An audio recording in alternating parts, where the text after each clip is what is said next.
once you have completed applying online for the PMP credential, PMI will roughly take about 5 working days to review your application for completeness and to check if you are eligible to apply for the PMP certification examination.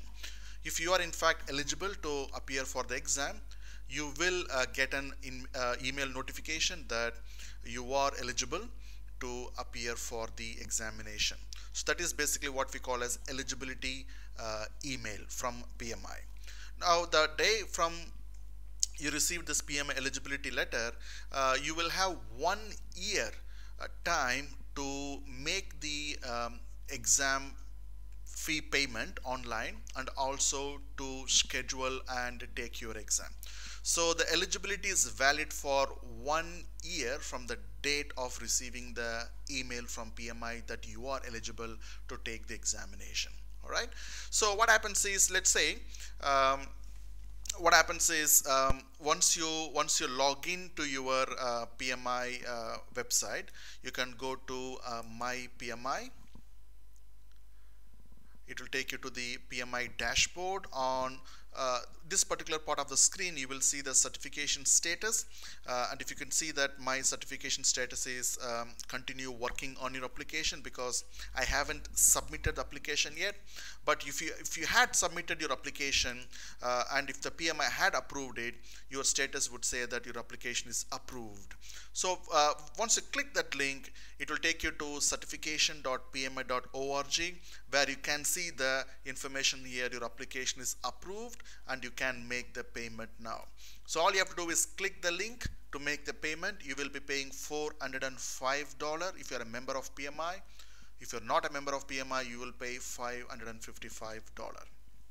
Now, as soon as you make the payment, one of two things could happen, right? One is immediately you'll get an email from PMI that you can now schedule your exam, so you can start the scheduling process, or you might get an email that your application is selected in random audit.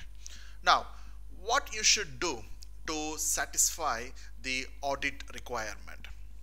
Now, if you remember, basically when we filled up the application, we filled up 3 important details. 1 is your educational background, 2 your project management experience, and 3 is your project management education. So what you have to do is very simple.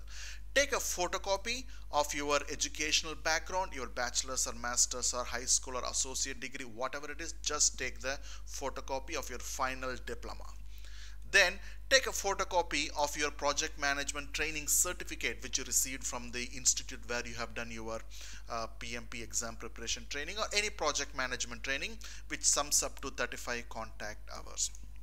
Now these two are relatively simple because you will have the certificate. All you have to take is take a photocopy of these two and keep it on an envelope.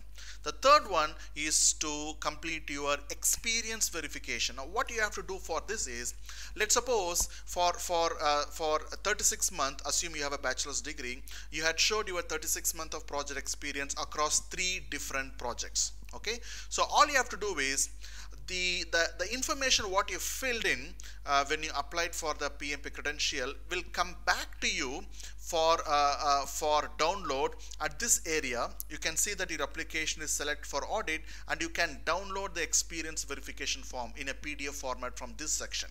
So what happens is, if you completed 3 different projects, you will have 3 forms to download for each of the project.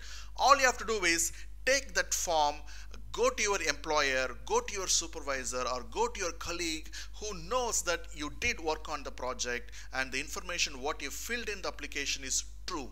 All they have to do is sign that experience verification form.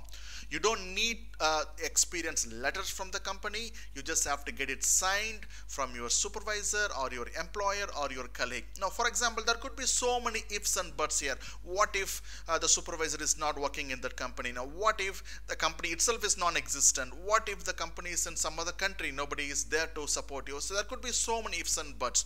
So I could not able to explain all those ifs and buts. So what I would strongly recommend you to do is go to our website pmexamstudy.com, where you can go to the FAQ section, where if you click PMI audit, you see there are about 31 questions we answered, the frequently asked question in PMI audit, about PMI audit. For example, questions such as do the experience verification form need to be notarized? Of course not. Does PMI return the original audit material? No, they do not. So send photocopies, do not send originals. Will PMI contact my verifying manager? Not always, but they have the rights to do it. Do certificate in foreign language, if it is, needs to be translated. Candidates are required to send a copy of the original and a letter outlining a general transaction.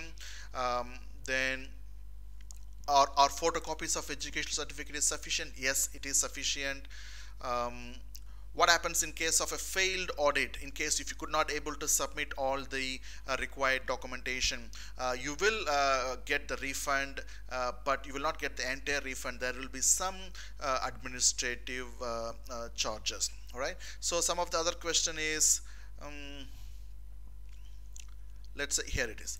A supervising manager is no longer at the company. How can this project be verified? The supervising manager can still verify although they are not at the company. Right? Which means even though your supervisor is still not working in that company, he was your supervisor, so you can still send the document to him and ask him to sign. Okay, how do you send the document? So it's a PDF document, right? So you can simply email the document to your supervisor, ask him to sign it, put it in an envelope, and he has to sign at the flop of the envelope and send it back to you. All right?